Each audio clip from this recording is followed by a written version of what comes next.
hayotingizda yodlab olib amal qiladigan eng zaruriy hadisdan. Chunki nega? Bunda payg'ambar alayhisolatu vasallam ko'zni haqligini aytayaptilar. Ya'ni ko'z tegish bor. Hatto qarang, bunda oyatlar nozil bo'lgan. Biz bilamizki, oyatlarni tushishligiga sabablar bor.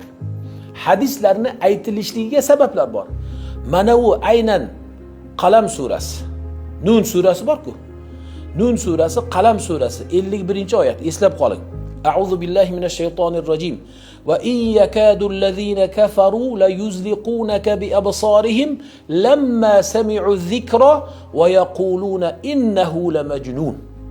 Demak, oyat raqami 51. Bu oyat karimani mazmunini qarang.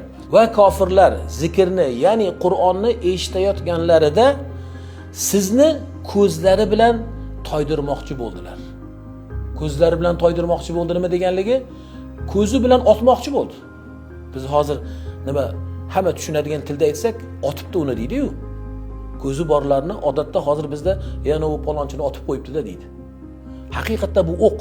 Hozir uni ta'rifini bilasiz. Demak, siz vaqtiki ularga Qur'on o'qiganingizda, ular zikrni eshitganlarida da'vat qilib turgan paytingizda ular sizni ko'zlari bilan toydirmoqchi bo'ldilar. Ya'ni o'sha maqomingizdan tushirmoqchi bo'ldilar. Sizga o'sha haqiqiy jarohat, aziyat yetkazmoqchi bo'ldilar. Va nima? Va albatta u jinnidir derlar, deydi Alloh taolo. Qarang, nima? Innahu la majnun degan so'zni ular aytgan. Nima qilishgan? Bani As'ad degan bir qabilada juda ham ko'zi o'tkir bir kimsalar bo'lardi. Ularni talab qilib, ijaraga olib qarang. Unga pul to'lab payg'ambar alayhissalatu vasallamni har xil uslubda o'ldirmoqchi bo'ldilar.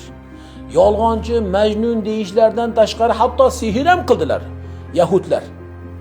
Endi yana nima qilmoqchi bo'ldilar? Rasululloh alayhissalatu vasallam turgan joylarda, gapirib turgan, o'sha va'z aytib turgan joylarda, Qur'on o'qib turgan joylarda boyagi Bani Sa'addan ko'zi eng o'tkir.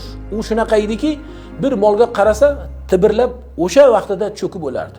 Bir tuyaga qarasa o'sha vaqtda o'lardi. Hatto o'sha ayn deyiladi, o'sha ko'zi bor inson nima qilar ekan? Bir tuyaga ishqi ketsa nima der ekan? Tovog'ini olib, bir idishni olib, ana o'sha tuyani go'shidan bizga olib keling der ekan yonlardagi biriga. O'zi borsa, u tuya tayyor bo'lib turar ekan. Qassob bir pichoq tortadi, o'ladi, shu bilan go'sht tayyor. Shu darajada o'zi ishtiho qilgan narsani u odam bir ko'zi bilan urib yiqitadigan bo'lgan ekan.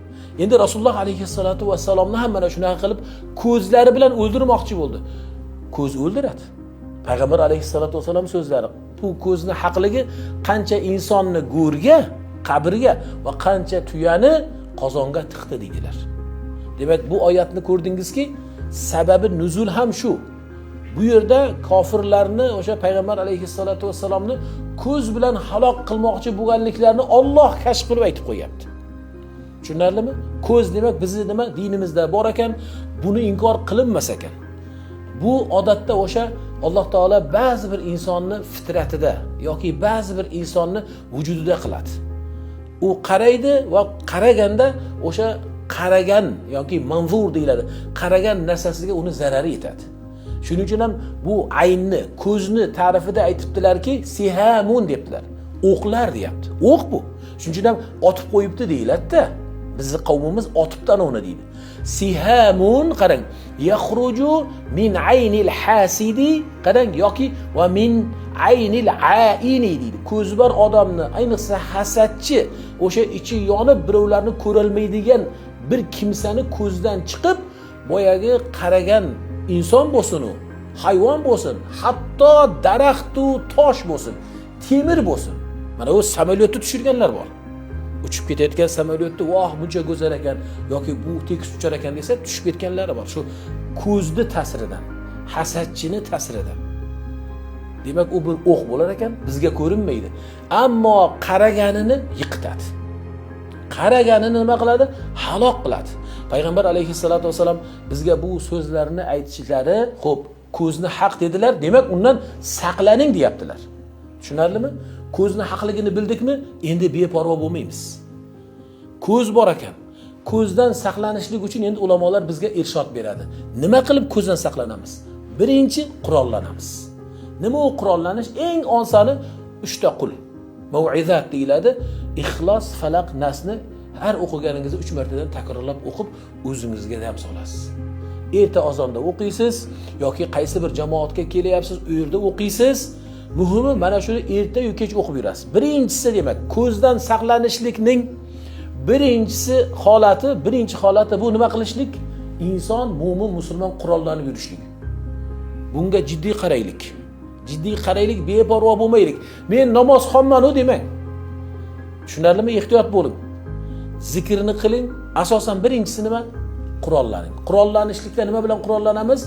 Eng ozda 3 ta qul yoki yana to'liqrog'i ruqiyani o'qib yuramiz.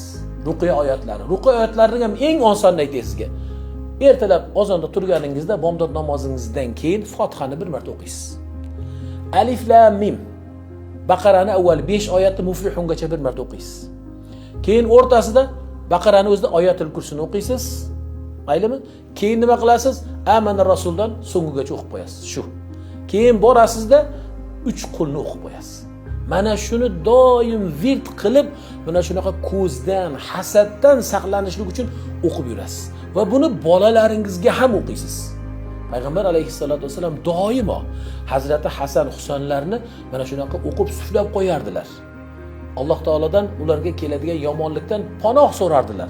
Va buni sahobalar o'rganib, o'zlarini farzandlariga qilganlar. Ayniqsa bolalarga ehtiyot bo'laylik. Bolalarga ehtiyot bo'laylik. Takrorlaymiz, ko'zdan saqlanishlikning birinchi yo'li inson, mo'min, musulmon bo'lgan zot qurollanishligi. Nima bilan? Ruqiya bilan qurollanasiz. Va keyingisi azkarus sabah val masa. Erta tongda o'qiladigan zikrlar bor. Kechki o'sha vaqtda o'qiladigan zikrlar bor. Ertasi qachon? Bomdod namozidan keyin yoki esingizga kelgan bir vaqtda. Kechkisi qachon? Asr namozidan keyin yoki kun botib ketsa ham qanaqadir imkoningiz bo'lmay qoldi, o'qing. Ertalabgacha sizga Alloh taolo inshaalloh o'zi homiy bo'ladi. Mana shuni barakatidan sizni har zarardan, ofatdan, ayniqsa ko'z zarari, hasadchini hasadidan sizni saqlaydi. Tushunarlimi? U musulmonni qo'rg'on degan kitoblarimiz bor.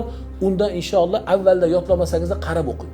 O'qing. Bundan keyin suslashmang yoki bee'tibor bo'lmang.